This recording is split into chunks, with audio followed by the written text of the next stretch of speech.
speaker. Dr. Luis Pedraja is a theologian, philosopher, author, scholar, and educator known for his contributions to higher education. He's taught philosophy, ethics, and religious studies at the University of Puget Sound and Southern Methodist University, where he served as a division chair and faculty senator.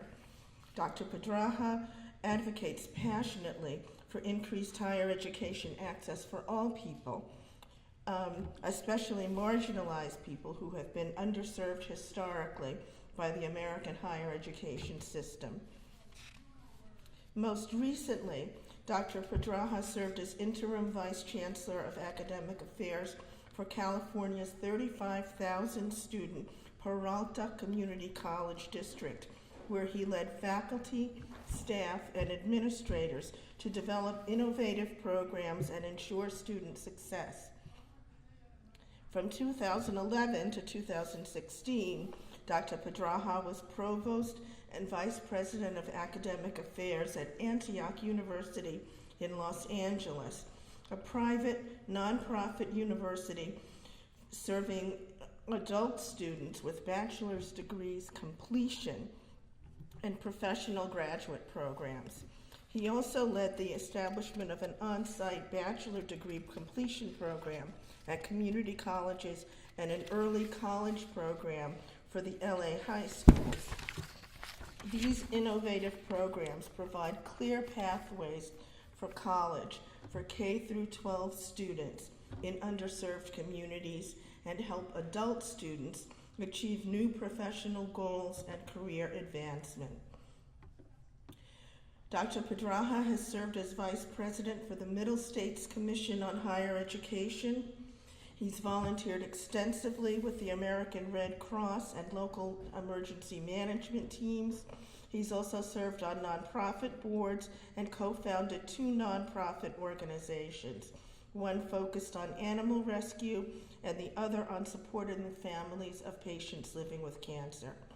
Quinsigamond Community College welcomed Dr. Pedraja as president in July of 2017. Let's welcome him now this evening. Thank you,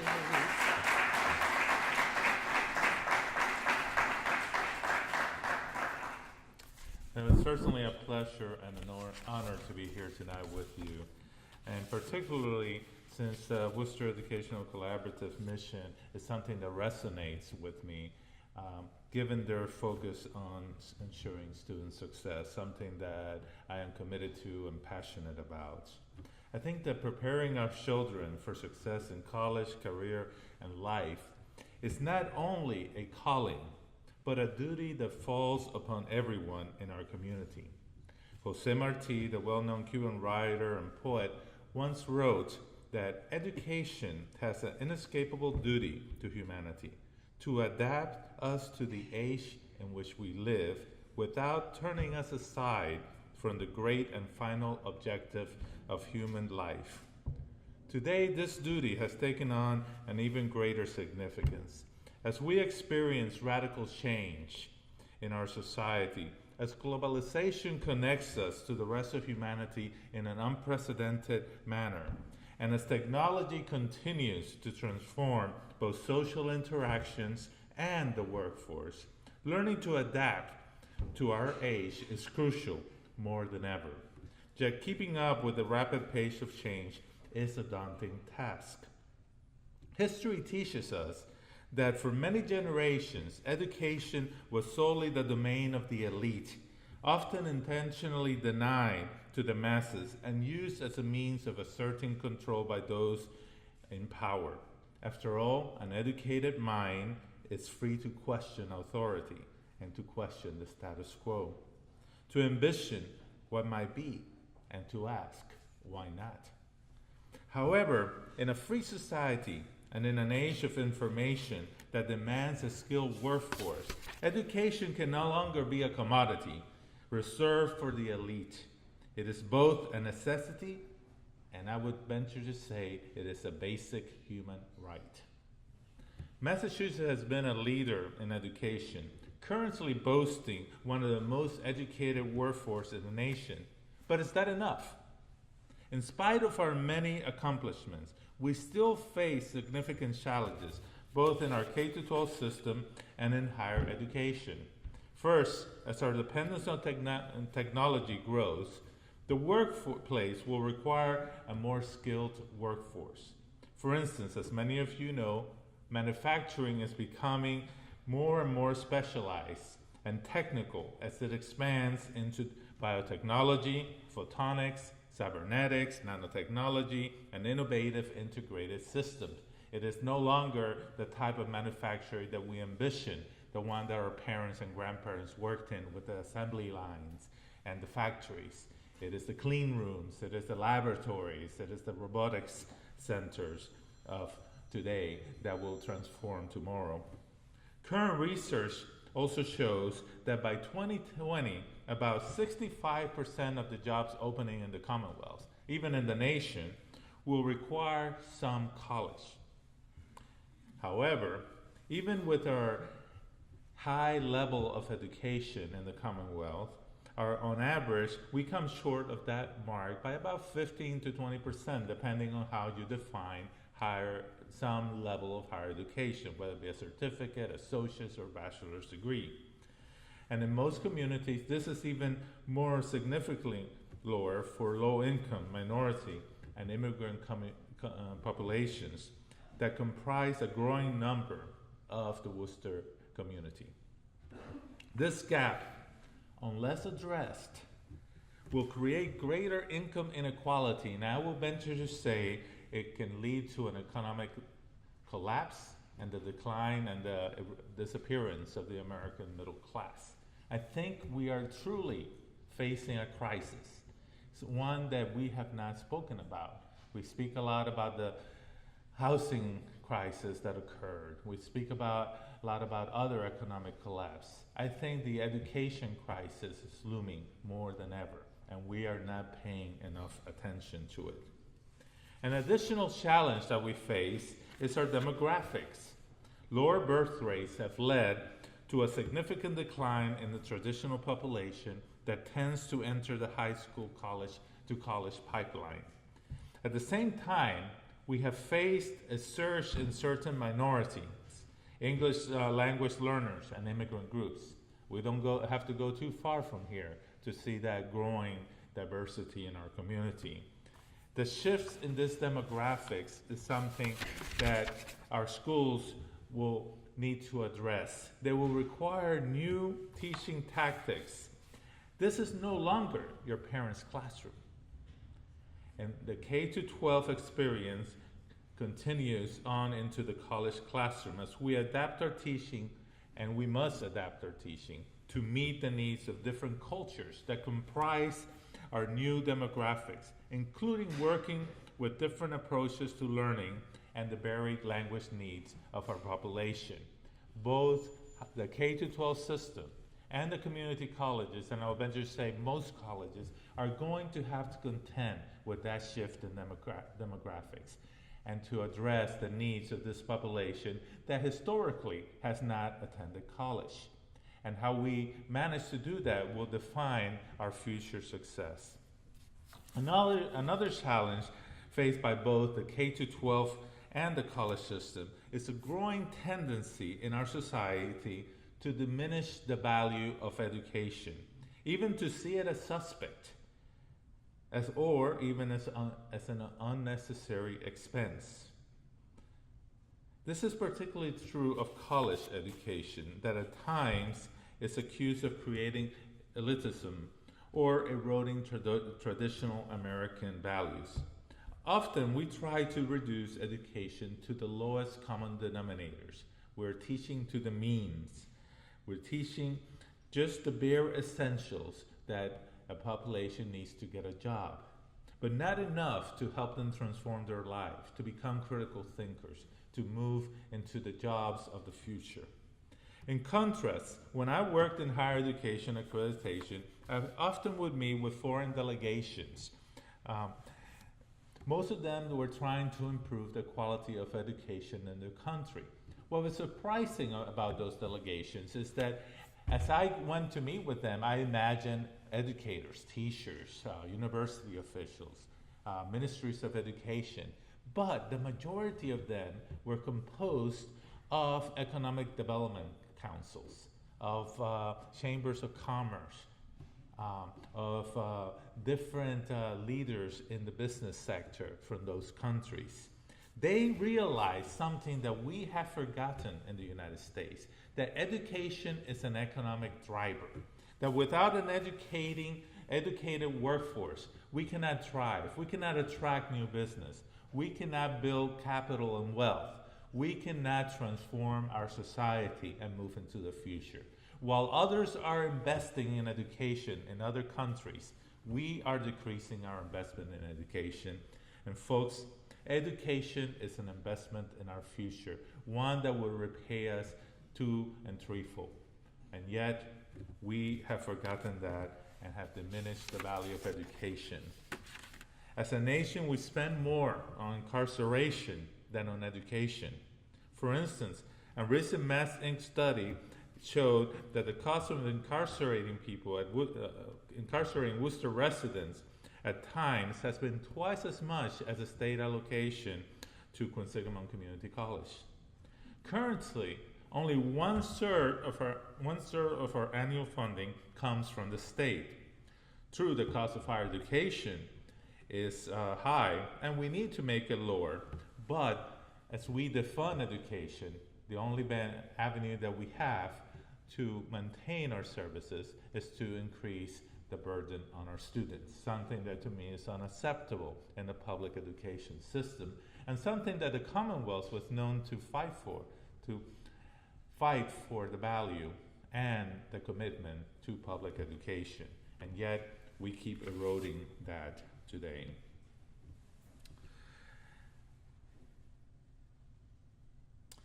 It does say something about our society when we invest more in incarcerating the population than in educating them.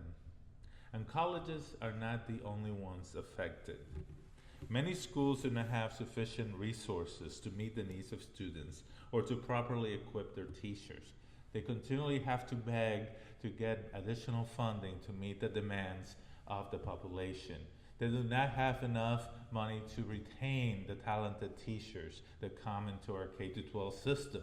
And often the teachers are left to equip their own classroom and to provide resources for the students. Very little is left for them to get the development that they need to teach and to meet the demands of a growingly more diverse population and a complex system. While we revere athletes and celebrities and pay them exorbitant sums, we continually ignore the teachers who nurture and shape the leaders of tomorrow.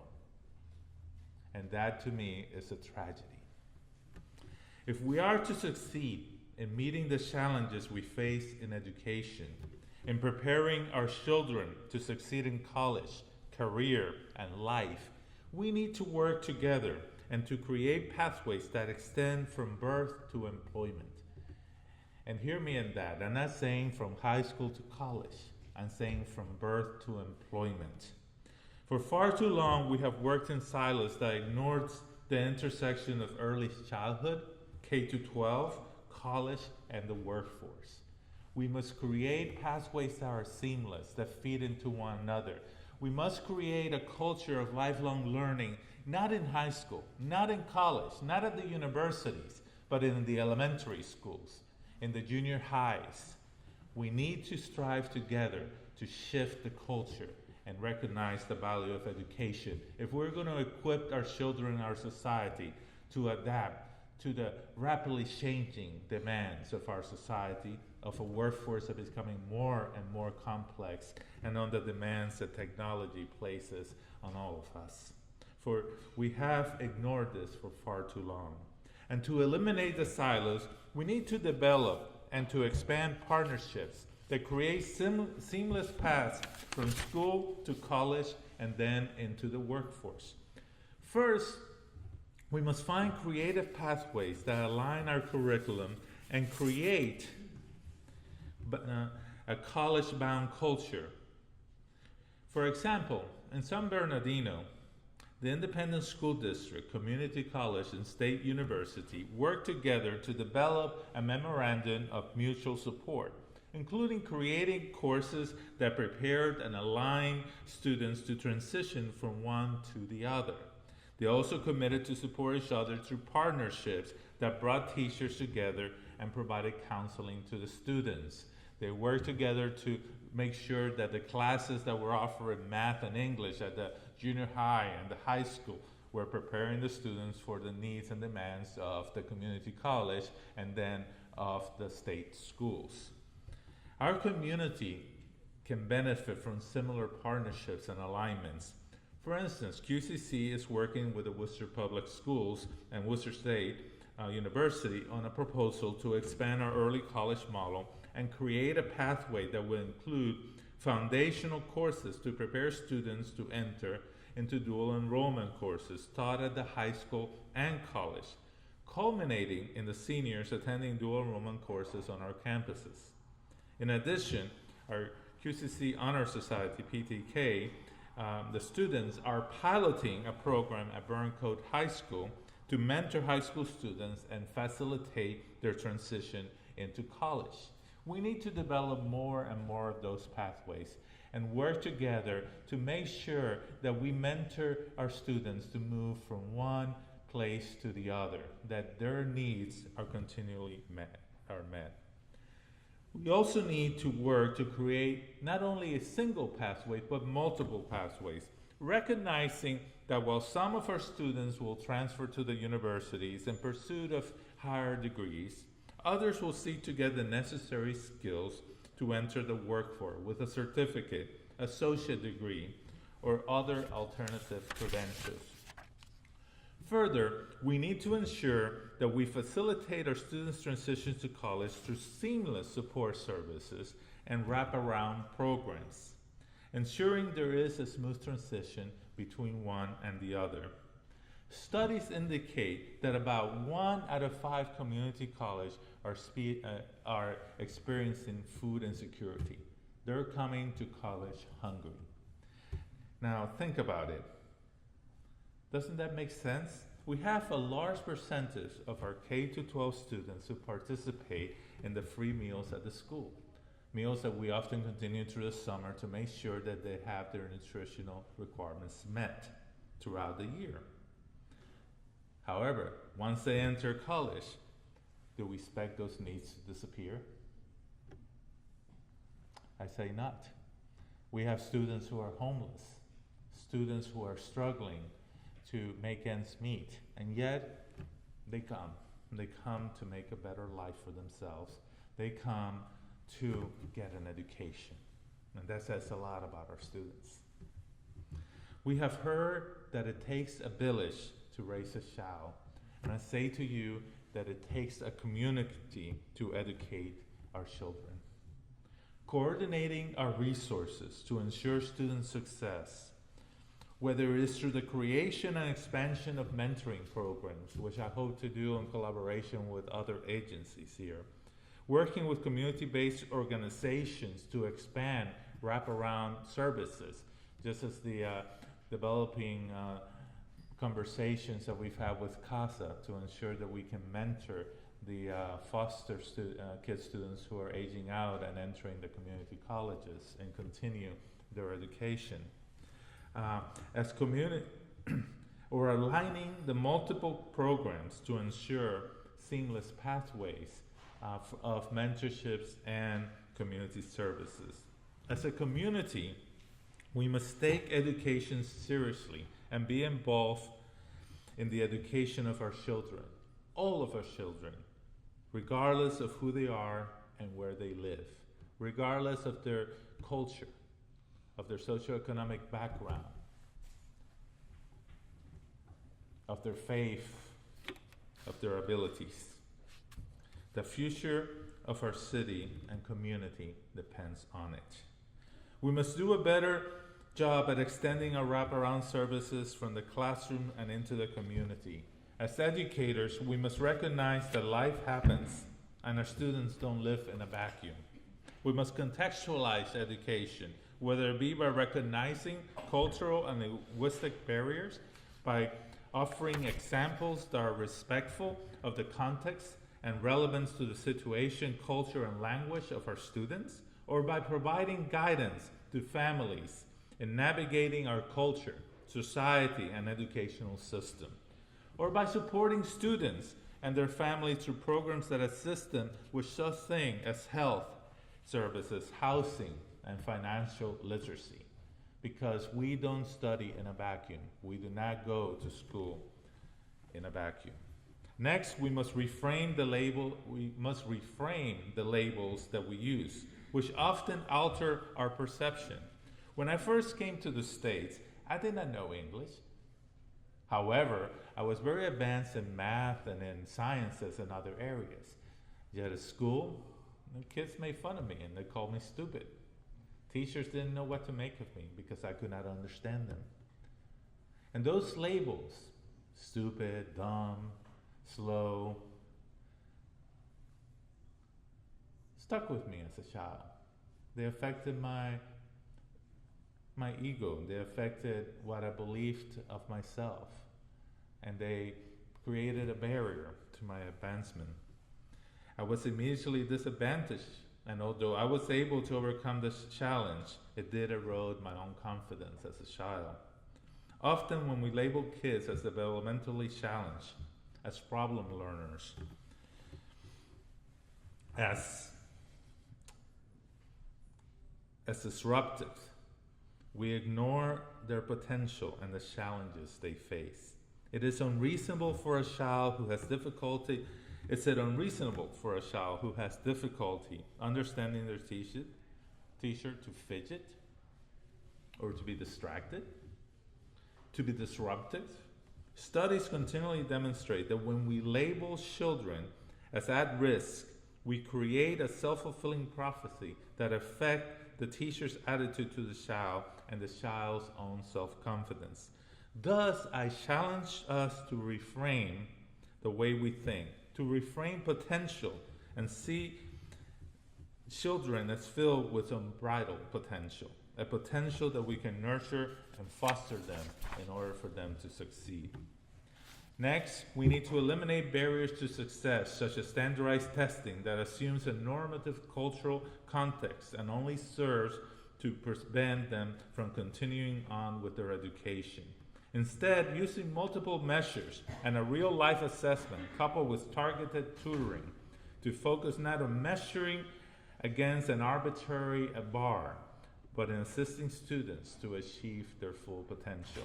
In addition, we must create new models of education that lower costs and increase greater flexibility for students, both in K-12 and college, including increasing experiential learning, problem solving, and creative thinking that will help them adapt to our complex and changing society.